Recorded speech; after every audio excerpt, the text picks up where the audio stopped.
اعوذ باللہ من الشیطان الرجیم بسم اللہ الرحمن الرحیم۔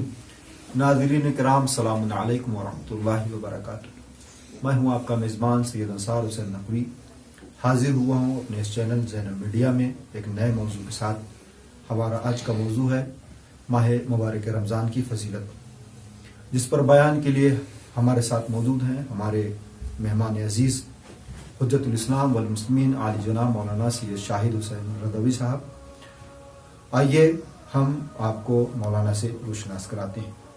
مولانا صاحب السلام علیکم ورحمۃ اللہ وبرکاتہ۔ وعلیکم السلام ورحمۃ اللہ وبرکاتہ۔ ہم آپ کا ہمارے اس چینل پر خیر مقدم ہے، اور میں ناظرین کرام کی طرف سے بھی آپ کا شکر گزار ہوں، اور آپ کا یہ دوسرا ایپیسوڈ ہے اس موضوع پر۔ میں چاہتا یہ ہوں کہ اسی موضوع کو آپ تفصیل سے بیان کریں۔ اس سلسلے میں سب سے پہلا سوال ہمارا آپ کی خدمت میں یہ ہے کہ ماہ مبارک رمضان کی فضیلت کیا ہے؟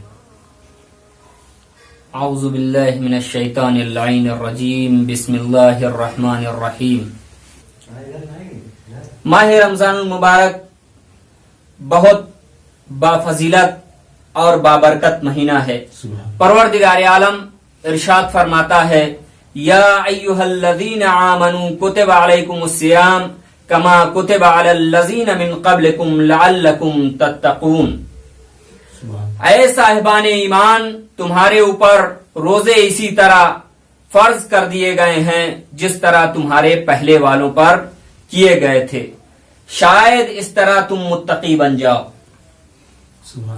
ناظرین کرام، ہماری گفتگو کا موضوع ماہ مبارک رمضان کی فضیلت تھا، جس کے بارے میں گزشتہ درس میں کسی حد تک بیان کیا گیا، اور آج بھی اس موضوع پر گفتگو جاری ہے۔ تو کل ہم نے عرض کیا کہ یہ مہینہ برکتوں اور رحمتوں کا مہینہ ہے۔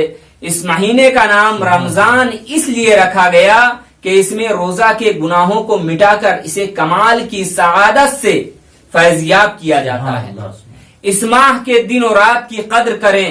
رسول خدا صلی اللہ علیہ وآلہ وسلم ارشاد فرماتے ہیں، ایھا الناس قد اقبل الیکم شہر اللہ، شہر هو عند اللہ افضل الشہور، وایامہ افضل الایام، ولیالیہ افضل اللیالی، وساعاتہ افضل الساعات۔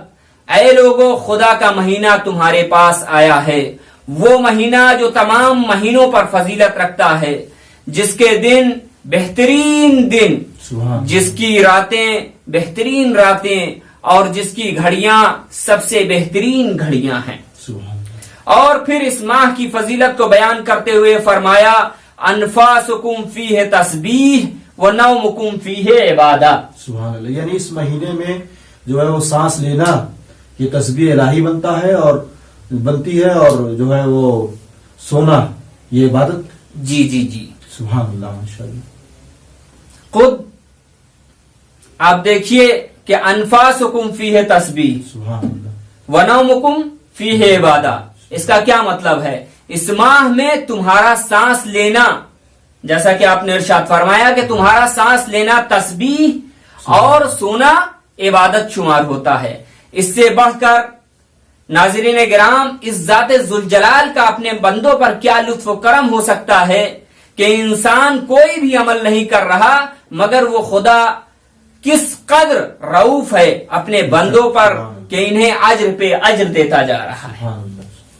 اور امام جعفر صادق علیہ السلام اپنے فرزند ارجمن سے ارشاد فرماتے ہیں، یعنی اپنے فرزند کو نصیحت کرتے ہوئے فرماتے ہیں، اذا دخل شہر رمضان فاجہدوا انفسکم فإن فیہ تقسیم الارزاق وتکتب الآجال وفیہ یکتبن وفد اللہ الذین یفدون الیہ وفیہ لیلۃ العمل فیہا خیر من العمل فی الف شہر۔ سبحان اللہ، اللہ اکبر۔ ماہ مبارک آ جائے تو صحیح و کوشش کرو، یہ ہمارے امام ارشاد فرماتے ہیں کہ جب ماہ مبارک آ جائے تو صحیح و کوشش کرو، اس لیے کہ اس ماہ میں رزق تقسیم ہوتا ہے، تقدیر لکھی جاتی ہے، اور ان لوگوں کے نام لکھے جاتے ہیں جو حج سے شرف یاب ہوں گے۔ سبحان اللہ۔ جو حج سے شرفیاب ہوں گے، اور اس ماہ میں ایک رات ایسی ہے کہ جس میں عمل 1000 مہینوں کے عمل سے بہتر ہے۔ مولانا صاحب سوال یہاں پر میں کرنا چاہوں گا کہ یہ کون سی رات ہے کہ جس میں جو ہے وہ اعمال انجام دیے جائیں، تو وہ اعمال جو ہے وہ خود وہ رات جو ہے وہ 1000 راتوں سے بہتر ہے۔ انا انزلناہ فی لیلۃ القدر سبحان اللہ، ماشاء اللہ۔ وما ادراک ما لیلۃ القدر لیلۃ القدر خیر من الف شہر۔ سبحان رسول خدا صلی اللہ علیہ وآلہ وسلم اس مقدس مہینے کے بارے میں ارشاد فرماتے ہیں، انا شہرکم ھذا لیس کالشہور انہ اذا اقبل الیکم اقبل بالبرکہ والرحمہ واذا ادبر عنکم ادبر بغفران الذنوب ھذا شہر الحسنات فیہ مضاعفہ واعمال الخیر فیہ مقبولہ۔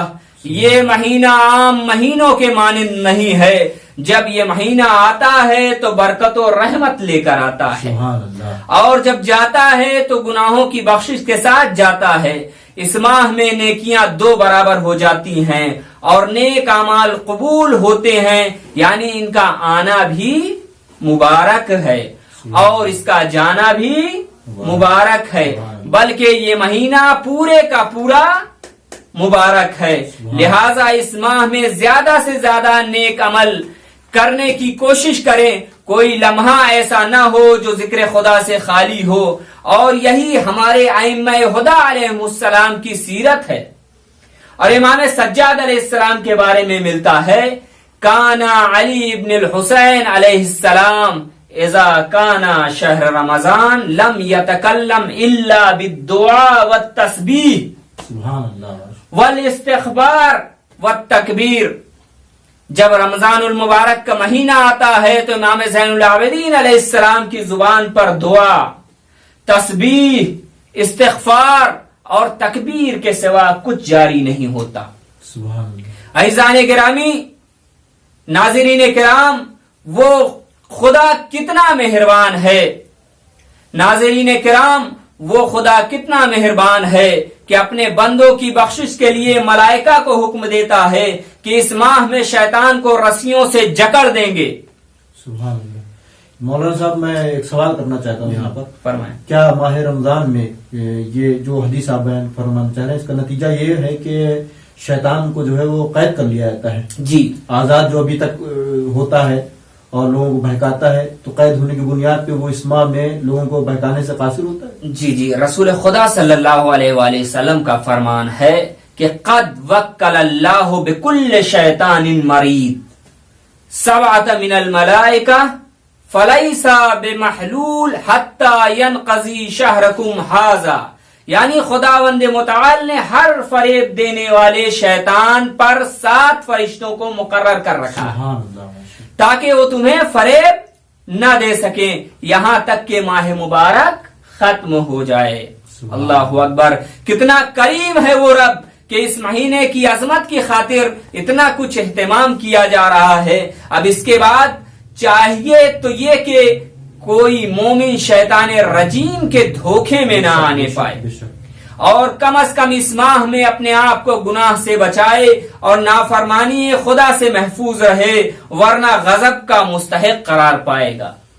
رسول خدا صلی اللہ علیہ وآلہ وسلم نے ارشاد فرمایا، من ادرک شہر رمضان فلم یغفر لہ فابعدہ اللہ، جو شخص ماہ رمضان المبارک کو پائے مگر بخشا نہ جائے تو خدا اسے رانندہ درگاہ کر دیتا ہے۔ بے شک۔ اس میں کوئی ظلم بھی نہیں، اس لیے کہ ایک شخص کے لیے آپ تمام امکانات فراہم کر رہے ہیں اور کوئی معنی بھی نہ ہو، اس کے باوجود وہ آپ کی امید پر پورا نہ اترے تو واضح ہے کہ آپ کو اس سے کیا برتاؤ کرنا ہوگا۔